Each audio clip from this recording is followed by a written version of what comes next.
This is WeatherScope. This is a live view of Topeka, Kansas. Snow and winds have combined for hazardous, even blizzard conditions in parts of the plains. The storm is on the move toward major cities of the Midwest. Good morning. Welcome to WeatherScope. I'm Marshall Cease. We have a live report on the snow. It's one part of a huge storm system crossing the country. The other half is a severe situation in the southeastern United States. For the latest on both, let's go to Mark Mancuso in the Forecast Center.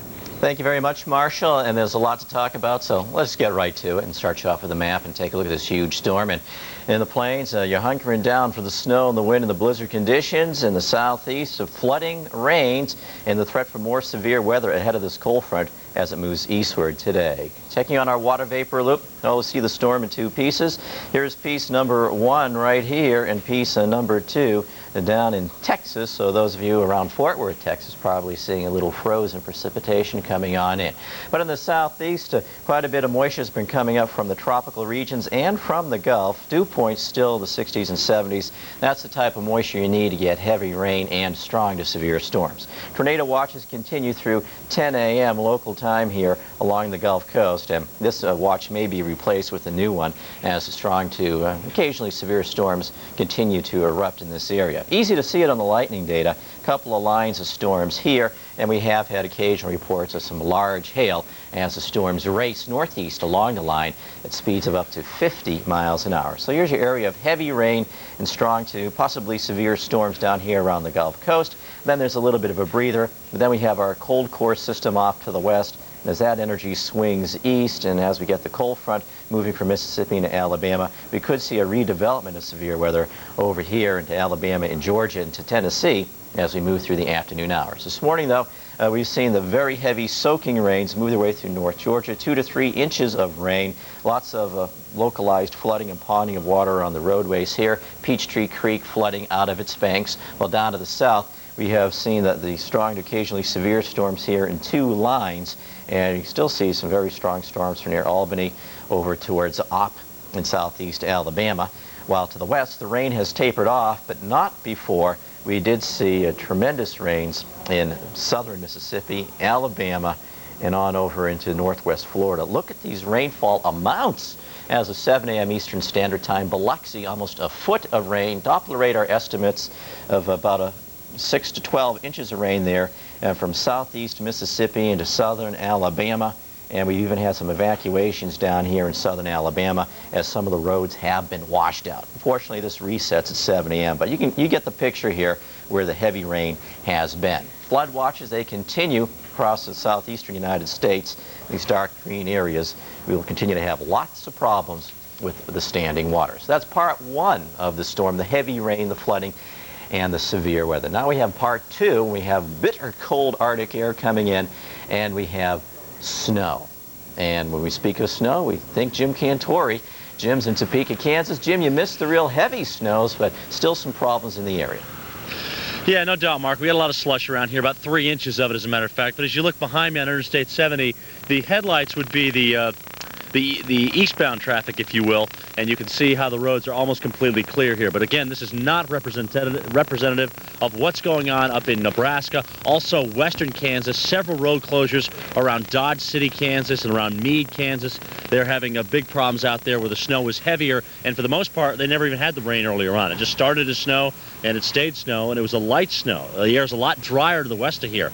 I mean, we are just getting into some of the drier air now. The temperature's about 32, the dew point's 31, so we really haven't seen the cold, dry air advect to the east, and that is good news because the snow is very, very sticky.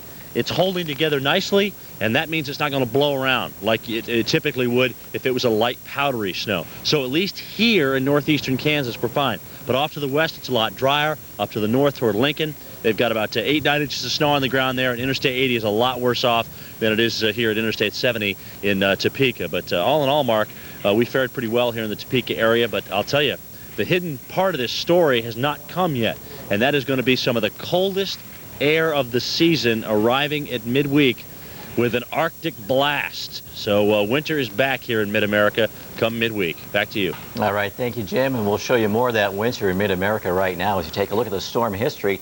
And Marshall mentioned earlier, send us some emails on what's happening in your backyard there. And we've had reports of 9 inches of snow in Newton, Iowa there, and up to 9 inches of snow in Lincoln. And I know you guys are hunkering down there in Newton, Iowa, as the wind and the snow is really picking up. We're looking for 8 to 16 inches of snow in through here. There's your stripe of heavy snow. That'll be expanding northeastward today. Iowa DOT saying, hey, don't get out there and travel, especially in southwest Iowa. It is just real terrible. And into Nebraska, we've had problems here too. Here you can see the snow out across northeast Kansas, southeast Nebraska, and pivoting on up into Iowa. Here's Des Moines, here's Newton, where the 9 inches of snow has fallen. Travel down to I-35 and of course I-80 here. Certainly not recommended as it's very bad out there. Reduced visibilities down to less than a half of a mile. Omaha, 9 inches of snow. And as we move our way westward, I-80 is closed here in a stretch from the Greenwood interchange all the way on over towards North Platte. We've had up to 14 inches of snow in south central Nebraska. Lots of blowing and drifting, it's slickening up. And of course, farther south, it doesn't snow too often here, but when it does, a lot of excitement. And we're looking at rain changing over to snow here as you go down the pike just to the west of Fort Worth. Snow and cold. Couple of big stories in the plains. If we can take a quick peek at those temperatures, I'll show you the dramatic drop-off in the mercury here down into the southern plains. Temperatures dropping 15 to 25 degrees. Temperatures dropping down into the teens and the single digits. And add in the howling winds around the storm. Look at those winds. We have blowing snow and very low wind chills, so that's why you don't want to be outdoors today. If you're away from your television, visit us online at weather.com. Now your forecast and more with Marshall. Thanks, Mark. Those of you in the Northeast will be seeing rain creeping your way today, and it's almost not even creeping. It's moving a little faster than that. D.C. is getting rain now. Philadelphia is just picking up some rain now, and New York City is going to see it by this afternoon. Let's take a look out there. Where's the rain shield that is just into Philadelphia now? That's the current report out of there. Pittsburgh's getting rain, Johnstown, Altoona, southward through the mountains of West Virginia and Virginia.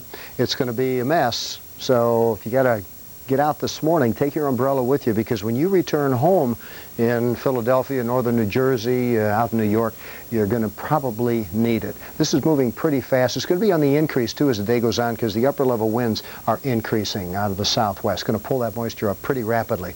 Okay, there it is out there in western Pennsylvania right now. Temperature is pretty high. It's also bringing up some warm air.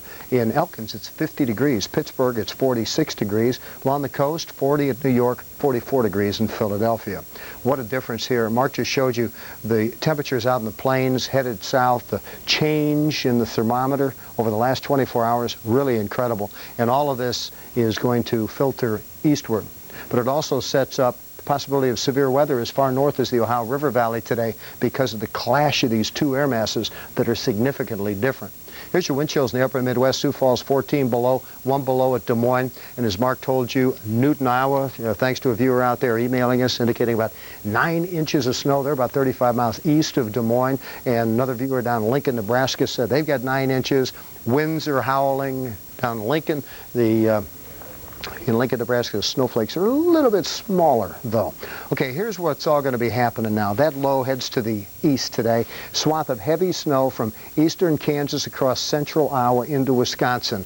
And look at the rain press northward as well into the eastern lakes region by this evening. Now, a couple of rush hours of significance tomorrow that are going to be pretty rough. It's going to be Chicago, New York, Columbus, Cleveland, Philadelphia as well, with some very, very poor traveling conditions. Set your alarm clock early. Now, severe weather is in a good portion of the U.S. possibly.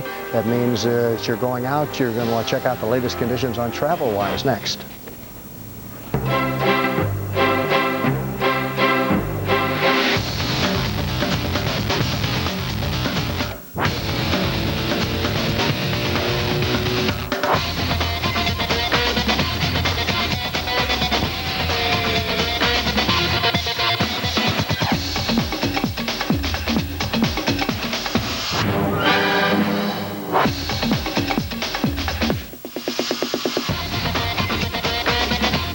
It's acid. It burns. It travels up. Like a fire in my chest. A terrible taste in my throat. If heartburn has you by the throat, you may have the toughest heartburn.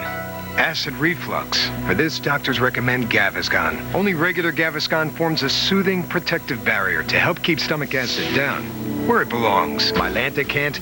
Pepsidase C can't. Only Gaviscon can. Better. Relief. Sleep. When heartburn has you by the throat, get Gaviscon.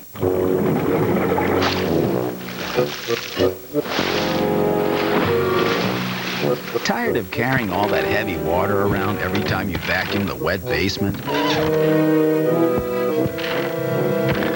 Get the new Shop-Vac QPV, the quiet vacuum that sucks water from one place and pumps it to another. Because you've got better things to do than lug water around. Shop-Vac, the only thing more powerful is our name. When you're on the go, get reliable forecasts from the Weather Channel through these sources.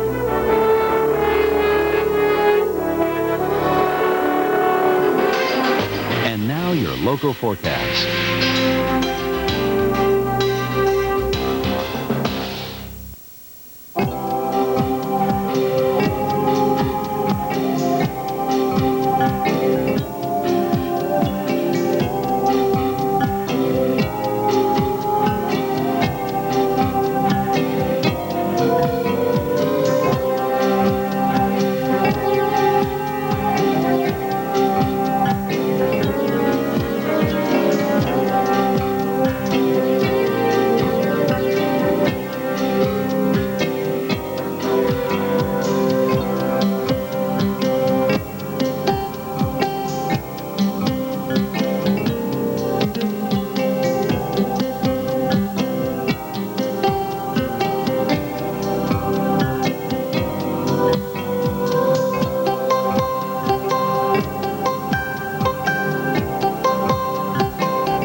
Take a look at this in the northeast. We're going to see some rain headed our way by